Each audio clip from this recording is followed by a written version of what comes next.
Hello students, आधार study में एक बार फिर आपका हार्दिक स्वागत है। स्टूडेंट्स, हमने लैब असिस्टेंट के लिए फिजिक्स की क्लासेस शुरू कर दी है। आप लोगों को पता चल गया होगा, नहीं पता तो आप लोग प्लेलिस्ट में जाके देख सकते हो। अपन ने 3-4 क्लासें कर भी ली है। स्टूडेंट्स, आज के वीडियो में हम उसी चैप्टर को आगे बढ़ा रहे हैं जो आप लोगों के दृढ़ पिंड गति की पहली यूनिट है फिजिक्स की लैब असिस्टेंट के सिलेबस में। उसी को अपन आगे बढ़ा रहे हैं। हमने कुछ टॉपिक कर लिए हैं जिसमें से कोणीय विस्थापन, कोणीय वेग, ये 2 टॉपिक थे। इससे पहले हमने अवकलन समाकलन देखा था, थोड़ा घूर्णन गति के बारे में पढ़ा था। ये जो टॉपिक है ये सिलेबस में डायरेक्टली मेंशन नहीं है, लेकिन फिर भी इनसे क्वेश्चन आते हैं और ये पढ़ना भी ज़रूरी है क्योंकि जो सिलेबस में मेंशन है टॉपिक, उनके लिए ये टॉपिक पहले से आने चाहिए। ठीक है, तो आप लोगों को ये डाउट नहीं होना चाहिए कि सर सिलेबस में नहीं है फिर भी आप ये क्या पढ़ा रहे हो। तो ऐसा कुछ भी नहीं है, आप पुराना पेपर देख सकते हो, उसमें इस टाइप के क्वेश्चन भी आते हैं। तो स्टूडेंट्स, आज की क्लास को शुरू करते हैं। जो हमने लास्ट टॉपिक पढ़ा था वो कोणीय वेग था, तो वहीं से शुरू करते हैं। कोणीय वेग के बारे में थोड़ा और पढ़ते हैं। तो टॉपिक है कोणीय वेग। कोणीय वेग इसे ओमेगा से दर्शाते हैं। देखो मैं कुछ रिवाइज कर देता हूं। हमने एक तो देखा था औसत कोणीय वेग, एक तो पढ़ा है हमने औसत कोणीय वेग। औसत कोणीय वेग जिसे हम ओमेगा बार से दर्शाते हैं, इसका जो मान होता है वो होता है θ2 माइनस θ1 बटे T2 माइनस T1। ये क्या है? T2 minus T1। ये क्या है? ये किसी समय T1 पर कितना कोणीय विस्थापन है, समय T2 पर कितना कोणीय विस्थापन है, उसके अगर वो मान दिए हैं तो अपन औसत कोणीय वेग ज्ञात कर सकते हैं। और इसके लिए अपन ने क्वेश्चन भी कर लिए थे। एक था तात्क्षणिक कोणीय वेग। तात्क्षणिक कोणीय वेग क्या होता है? ये इंस्टेंटेनियस एंगुलर वेलोसिटी होती है। इसको सिर्फ ओमेगा से दर्शाते हैं और इसका मान क्या होता है? d θ बटे dt। यानी कोणीय विस्थापन का अगर हम अवकलन करते हैं, एंगुलर डिस्प्लेसमेंट का अगर डिफरेंशिएशन करते हैं तो हमें कोणीय वेग मिलता है। तात्क्षणिक कोणीय वेग के लिए है ये। ठीक है, आज हम एक और संबंध देखने वाले। इन पर क्वेश्चन भी हो गए हैं, अपन ने इनके बारे में पढ़ भी लिया है। कोणीय वेग के बारे में लगभग अपन ने पढ़ लिया है। एक संबंध और भी देखते हैं। देखो ये संबंध जो आता है इसे अपन ऐसा बोल सकते हैं, इसको मैं लिख देता हूं। संबंध ये है रेखीय वेग व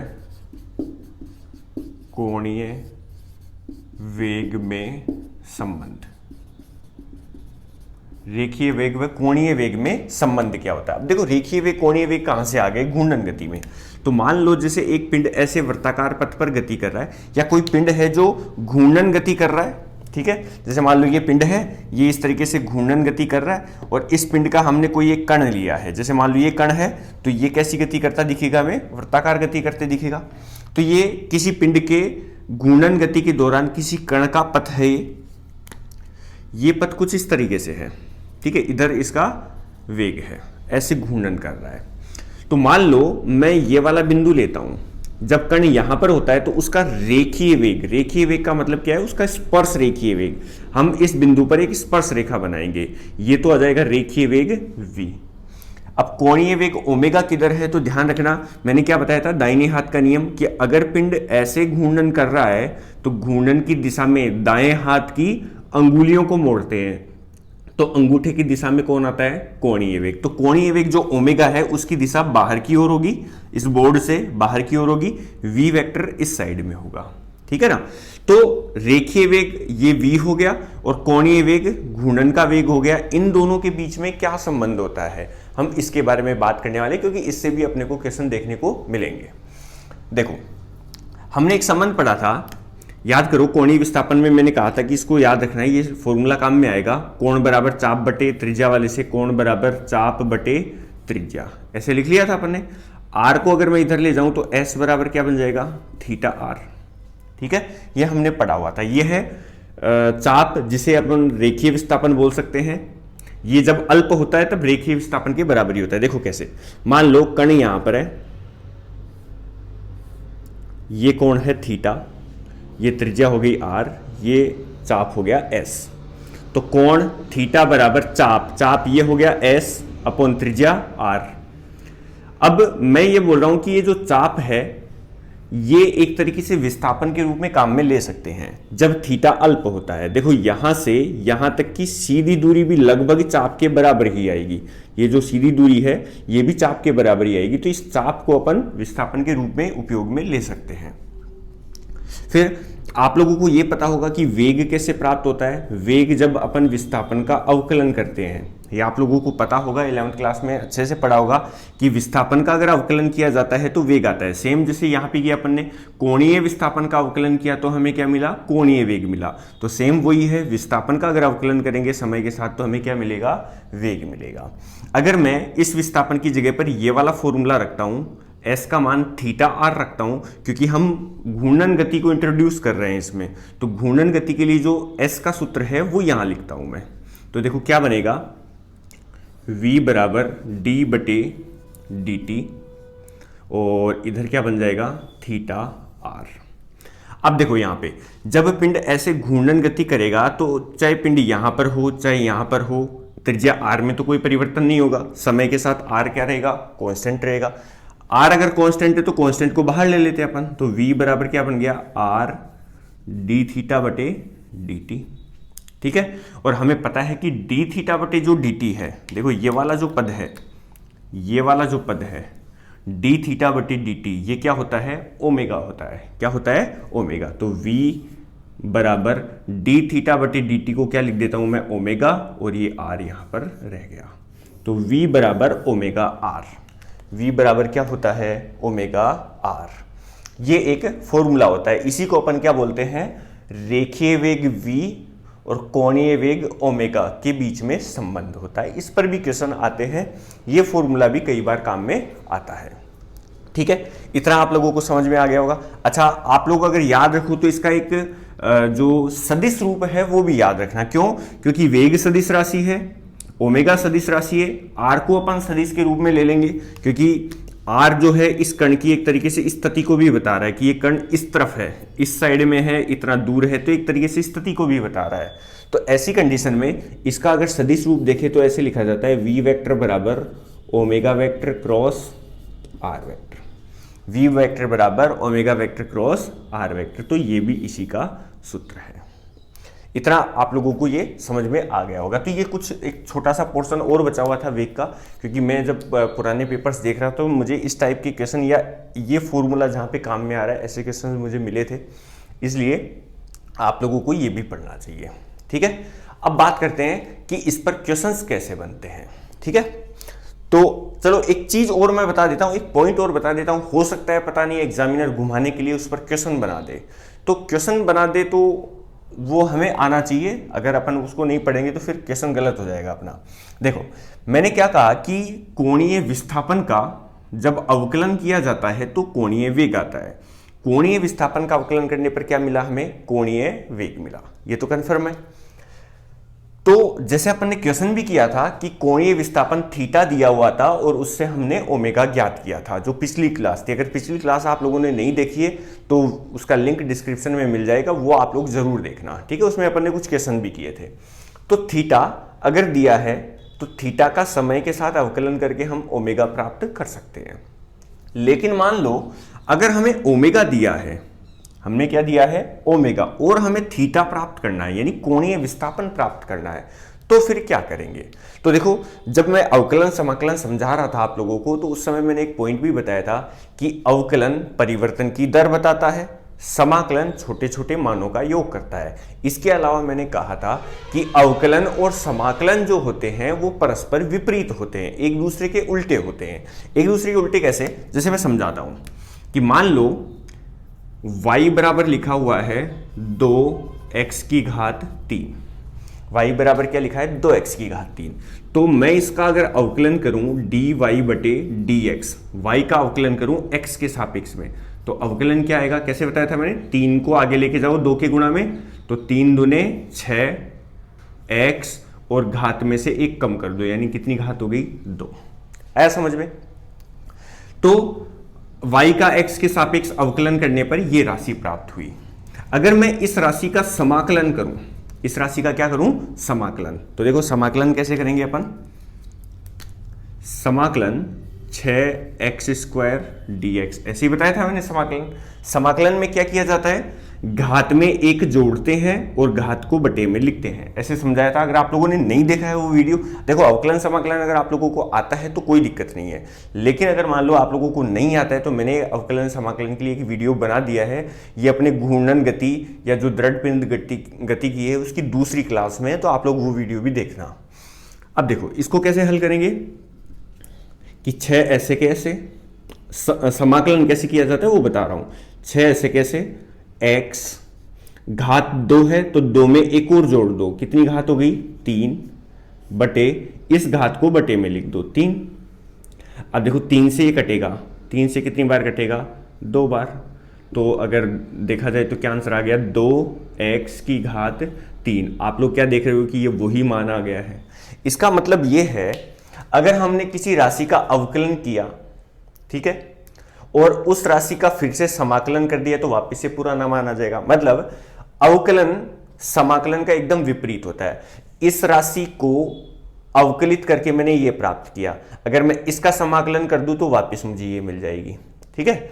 इस राशि का अवकलन करके मैंने ये प्राप्त किया, अगर इसका समाकलन कर दूंगा तो वापस से ये मिल जाएगा। इसका मतलब हम क्या कह सकते हैं, हम ये कह सकते हैं कि अपने पास एक तो है कोणीय विस्थापन, एक तो क्या है कोणीय विस्थापन, एक अपने पास है कोणीय वेग, ठीक है।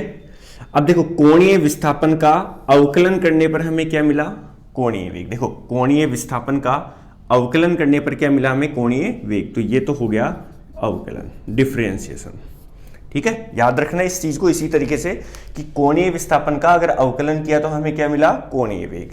अब अगर वेग से मुझे विस्थापन प्राप्त करना है तो मुझे क्या करना पड़ेगा, कोणीय वेग का क्या करना पड़ेगा, समाकलन करना पड़ेगा, समाकलन, ठीक है। अगर हम कोणीय विस्थापन का अवकलन करेंगे तो कोणीय वेग मिल जाएगा, कोणीय वेग का अगर समाकलन कर देंगे तो हमें क्या मिल जाएगा, कोणीय विस्थापन। क्यों, क्योंकि अवकलन और समाकलन एक दूसरे के उल्टे होते हैं। जैसे मैंने यहां पर बताया कि 2x की घात 3 का मैंने अवकलन किया तो 6x² मिला, अगर 6x² का समाकलन कर दूंगा तो वापस से मुझे ये मिल जाएगा, ठीक है ना। तो ये जो सिस्टम है, ये जो संबंध है वो हम काम में लेंगे कोणीय वेग ज्ञात करने के लिए। कब, सॉरी, कोणीय विस्थापन ज्ञात करने के लिए, जब हमें कोणीय वेग दिया होगा। तो ये भी आप लोग ध्यान रखना। चलो इससे संबंधित एक क्वेश्चन मैं अभी बता देता हूं, अगर आप लोगों को ये लिखना है तो आप लोग लिख सकते हो, वीडियो को पॉज करके लिख लेना आप लोग। तो देखो मैं क्वेश्चन बताता हूं, इन दोनों संबंधों पर क्वेश्चन कर लेते हैं, एक तो ये वाला और एक ये वाला।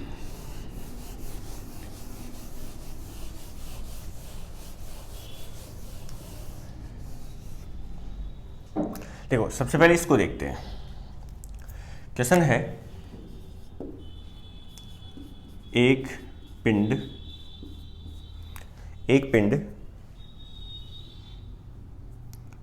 2 मीटर त्रिज्या के पथ पर 2 मीटर त्रिज्या के पथ पर 20 चक्कर प्रति मिनट की दर से घूर्णन कर रहा है, तो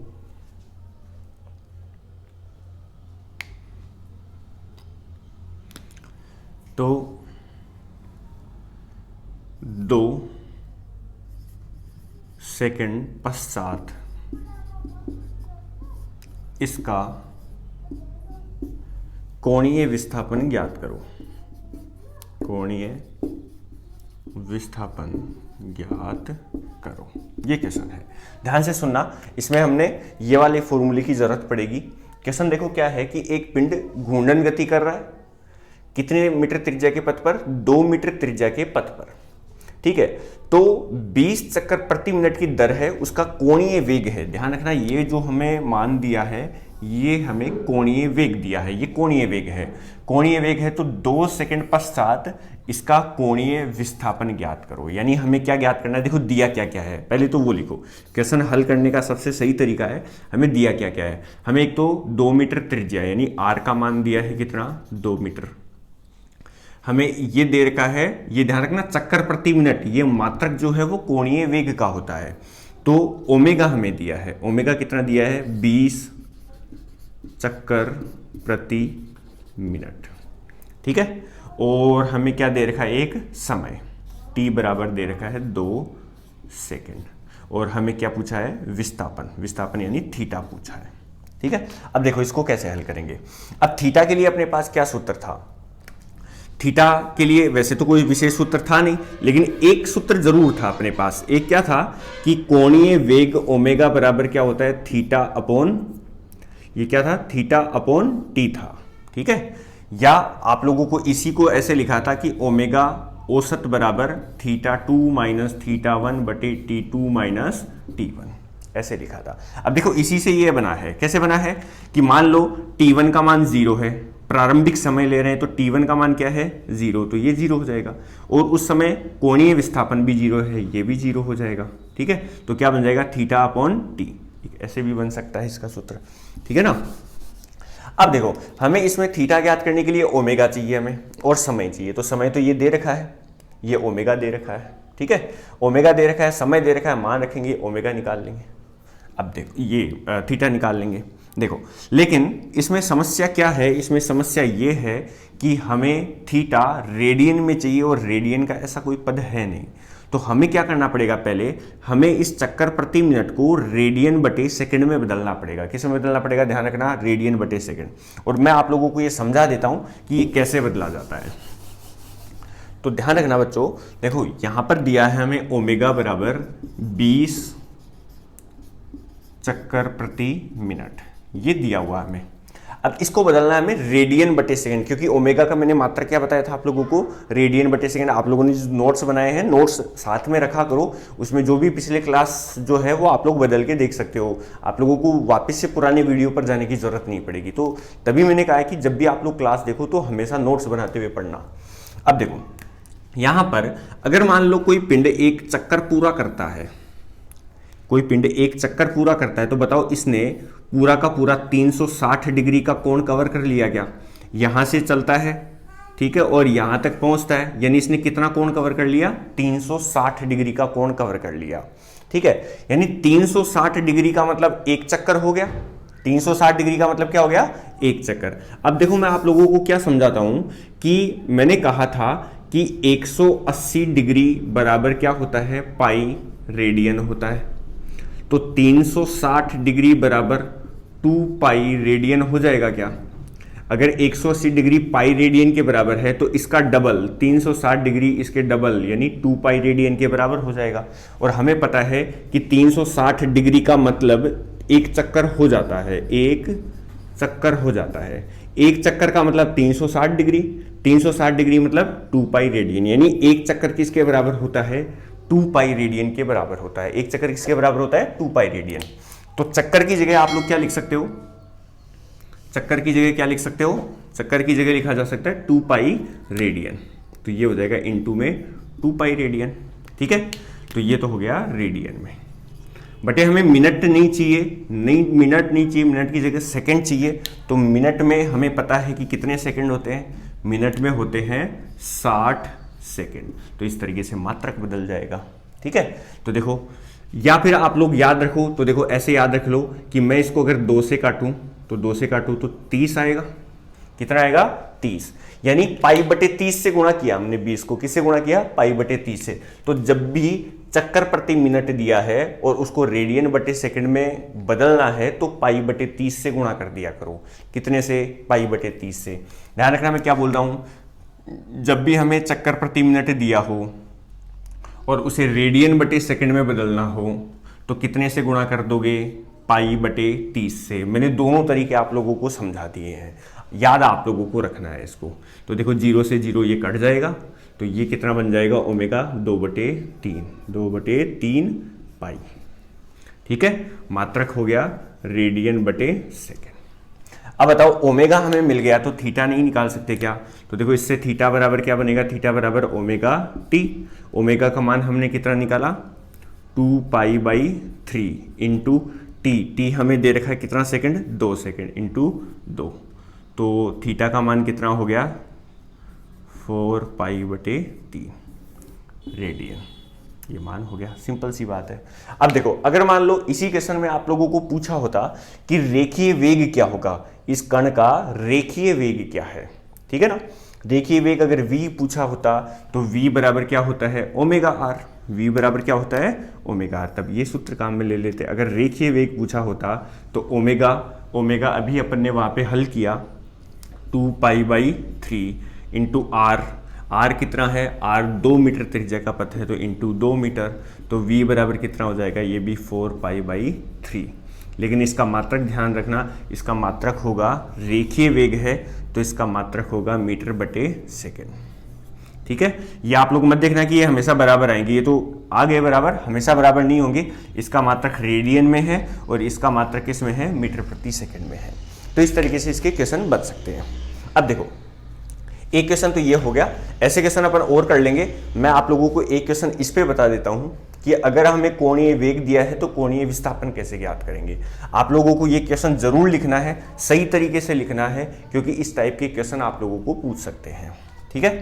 तो अपन नेक्स्ट अगले क्वेश्चन पे चलते हैं।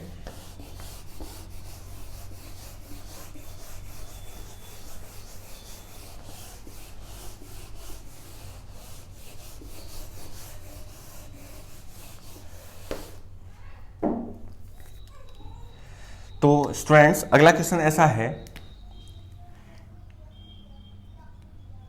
मान लो हमें ओमेगा दिया, मैं डायरेक्ट लिखता हूं क्वेश्चन को। कोई पिंड है, उसका कोणीय वेग ओमेगा बराबर 2t², ये इसका वेग है। थीटा बराबर कितना है, ये सॉरी क्वेश्चन है, ये अपना क्वेश्चन मान लो, इसको थीटा मत मानना। क्वेश्चन क्या है कि किसी पिंड का कोणीय वेग 2t² है। कोणीय वेग कितना है, 2t²। तो t बराबर 0 सेकेंड से t बराबर 2 सेकेंड तक कोणीय विस्थापन ज्ञात करो। कोणीय विस्थापन ज्ञात करो, ठीक है। ये क्वेश्चन है। क्वेश्चन फिर से समझ लो। देखो, अपन ने कल ऐसा क्वेश्चन नहीं किया था। हमने कल जो क्वेश्चन किया था उसमें विस्थापन दिया था, वेग निकाला था। विस्थापन दिया था, वेग निकाला था। कैसे निकाला था, विस्थापन का अवकलन करते हैं, वेग मिलेगा। विस्थापन का, कोणीय विस्थापन का अवकलन करते हैं। देखो यहाँ पर लिखा हुआ है, कोणीय विस्थापन का अवकलन करते हैं, कोणीय वेग मिलता है। लेकिन हमें यहाँ पर कोणीय विस्थापन नहीं दिया, हमें ओमेगा कोणीय वेग दिया है। कोणीय वेग दिया है और कोणीय वेग से हमें विस्थापन निकालना है। तो याद रखना, कोणीय वेग से विस्थापन कैसे निकलेगा, अवकलन का उल्टा यानी समाकलन करके। तो हमें अगर विस्थापन चाहिए थीटा, तो थीटा कैसे मिलेगा, देखो कोणीय वेग का समाकलन करना पड़ेगा। यहाँ पे कोणीय वेग का समाकलन करके हमें क्या मिलेगा, कोणीय विस्थापन। तो कोणीय वेग का समाकलन किया हमने समय के साथ और हमें क्या मिल जाएगा, कोणीय विस्थापन मिल जाएगा, ठीक है। ये आप लोगों को ध्यान रखना है। थीटा बराबर ओमेगा का मान कितना दे रखा है, 2t² dt, ठीक है। इस थीटा ज्ञात करने के लिए हमें इसका समाकलन करना पड़ेगा। समाकलन कैसे करते हैं, अभी मैंने बताया कि 2 ऐसे कैसे लिखो, t और इस घात में 1 जोड़ो, कितनी घात हो जाएगी, 3, और इस घात को बटे में लिख दो, बस इतना सा है। ये थीटा हो गया तो थीटा का मान लिख लेंगे। यहाँ पे थीटा का मान क्या आएगा, देखो थीटा का मान नहीं, टी का मान कितना दे रखा है। पहला समय तो 0 है, लेकिन दूसरा समय कितना है, 2 सेकंड है, तो 2 यहाँ पे रख लेंगे अपन। तो देखो कितना आ जाएगा, 2 × 2 की घात 3/3, कितना हो गया बच्चों, ये हो गया 8 × 2 16/3, ये आंसर आ गया रेडियन में, ठीक है ना। तो ये भी आप लोगों को विशेष ध्यान रखना है कि अवकलन है, अवकलन से कोणीय वेग कैसे आएगा, जब अपन विस्थापन का अवकलन करेंगे। कोणीय वेग से विस्थापन कैसे ज्ञात करोगे, जब हम समाकलन करेंगे, ठीक है। अब मैं आप लोगों को इस टॉपिक से, ये लगभग अपन ने कोणीय वेग से संबंधित सारे पॉइंट्स कवर कर लिए हैं। अब बाकी है तो इसके क्वेश्चन करना बाकी है। क्वेश्चन जो है वो अपन अगली क्लास में करेंगे। आप लोगों को कल के लिए मैं क्वेश्चन दे देता हूं जो आप लोगों को हल करने हैं।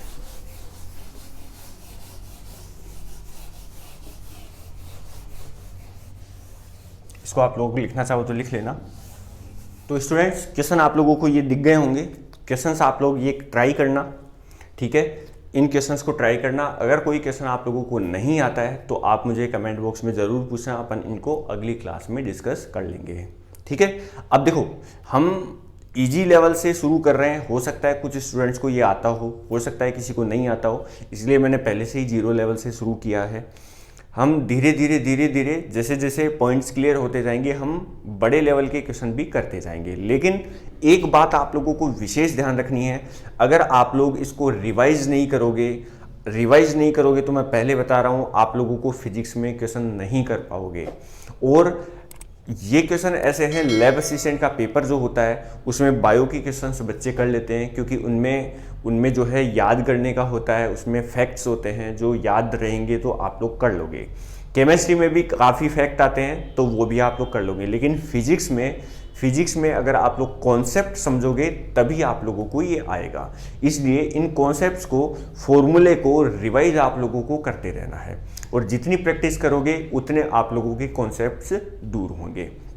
इसीलिए जो मैंने क्वेश्चन दिए हैं वो आप लोगों को ईमानदारी के साथ पूरे करने हैं। तो स्टूडेंट्स अगर वीडियो अच्छा लगा है तो लाइक करना, दोस्तों में शेयर ज़रूर करना, और चैनल पे नए हो तो चैनल को सब्सक्राइब ज़रूर कर लेना। मिलते हैं नेक्स्ट वीडियो में, धन्यवाद।